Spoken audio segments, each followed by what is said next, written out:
All right.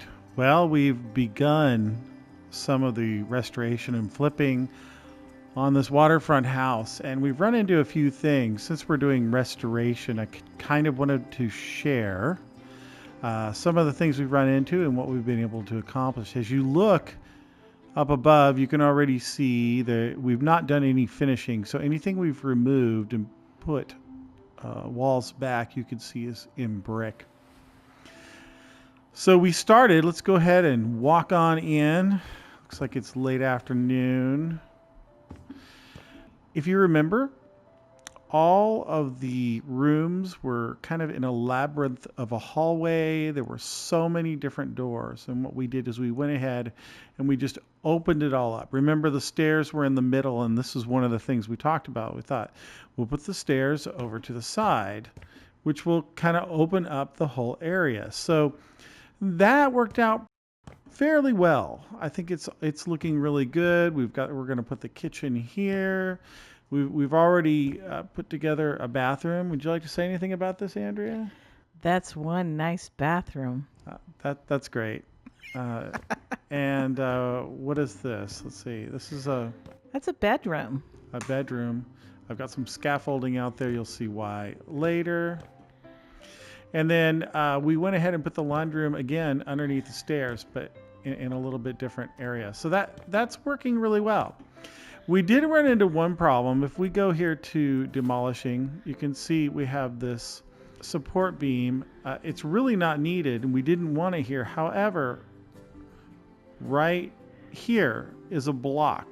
When we did the demolishing, it was the only one that we couldn't delete.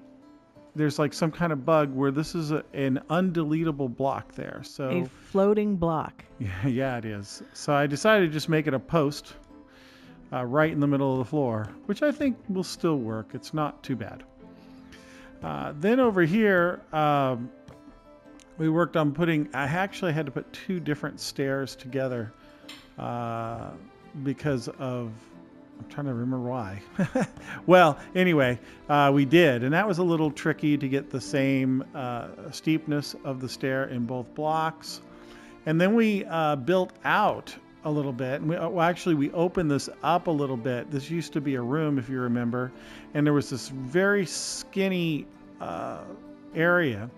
So I actually took this front gable and made it wider. So it would be kind of a showpiece. Right? Yes, it's beautiful. And Andrea suggested we do this, that we take out the window that was there. And put in this nice round window. It just looks so awesome, the view of the ocean through it.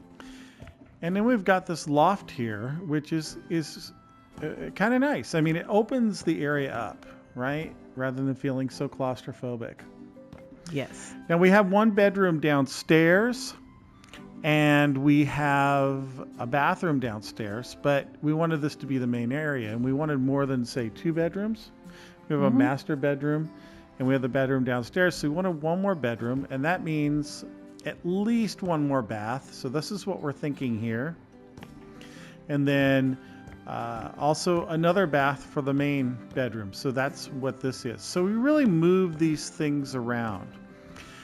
But again, we ran into some major trouble. I literally spent hours trying to figure out how to make this all work because basically there was a gable roof that was kind of ended right here. So no matter what room we had a wall that you couldn't get rid of that came out to about here. So it kind of ruined, we couldn't get a decent sized room. So with much trepidation, I removed the roof and replaced it with a sloping roof that was a lot wider. And I learned a few things. It was kind of difficult. So notice that there is this outcropping here, and there is actually, we don't have much of an outcropping on this. Oh, there we go. I have an outcropping there. Those are because of the gables. But those would have been in the middle here instead. So now we can put windows in here, and we can we have a window here. Really opened up the space for some of these bedrooms and the bathroom. Yes, and just for the we tried so many different floor plans. We'd lay out some bricks on the ground there, and so we removed the windows for now because we needed to see how big the bedroom was going to be. All right, so let's go take a look outside the work, and we do plan on putting in a bigger window here. It's just for now we needed to take care of things. So downstairs is more looking like what we want, right? So let's take us, and we haven't really done anything with the kitchen yet. We will. I'm stuck. There we go. Long stairs. And this is why we have scaffolding. You can see we've moved some windows around and we've had to brick back up. But you can see a lot of brick on the top, primarily because of the roof, and then widening. I really can't see from here, but so there's a reason I had to tear out this entire wall. I had to do the same on the other side so that I could kind of make things fit. Also, we learned that there are some unremovable bricks inside this chimney. We thought, well, let's just take it out. There's not really a fireplace. Yeah, you can't do that. So I removed them and ended up replacing them. So let's go up the scaffolding. Get a little dizzy. You see the treatment over here is similar.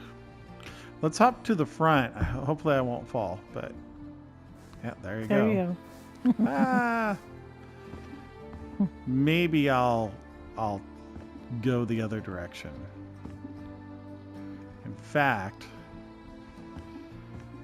I learned that sometimes you need to build your own ways of getting somewhere.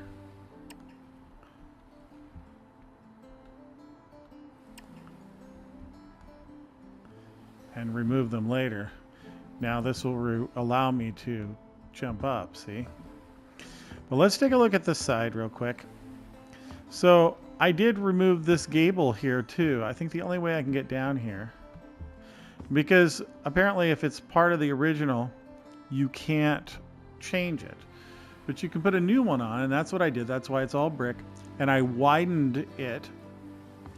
And I learned that when you have a gable, whatever overhang you have, there is no roof. And the only thing you can use is a jungfrau building molding. And they're really difficult to get to work correct. So apparently that's what they've done here. If you can see, it's kind of a triangle. Well, I had the same issue down here on this thing. That's a jungfrau, but a very large one. So then on the inside, it creates a wall. And that's kind of why we have those areas that I was talking about, like right over there. But anyway, so that's how we did this. We were able to get a larger window and everything. I don't think I can get back up. I guess I could, let's try to go around the side. Yay, and then can I jump over? Ah, yeah, there we go.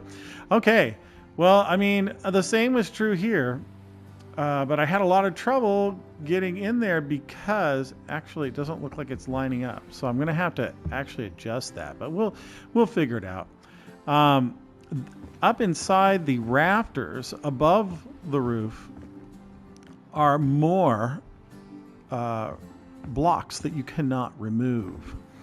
And so I had to use a slope that was high enough that would cover those, and then we could put a lower ceiling in. I would have loved to have had a vaulted ceiling, but you just can't do that with the way it was designed, I guess. This jungfrau fits nicely, see, along the edge. And I was just looking at this other, so it takes me so long to try to get these jungfraus correctly. As you can see, this one's not going quite high enough, and then as you get up towards the top, there's not enough room. But I think I can make an adjustment to that. When you add it, you can go in and edit, and you got change size, and you can come up here. It's really hard to tell, though, how successful you're being. Let's see. Okay, that's too far. We may have to extend it longer. See, it looks like it fits there, doesn't it? Yeah, look at that. That's flat with the roof. And what they do is they use like a siding, so you can put a what is it, a surface? Yes, a surface on there that looks like kind of like a molding or a siding here. And yeah, there you go. So this is kind of the work that we've done. And if we jump off, there we go. It does change the look of the house, but it definitely made a lot more room upstairs and should increase the price of the house if it were in real life. But in the game, probably not so much. All right. Well, let's see how this turns out.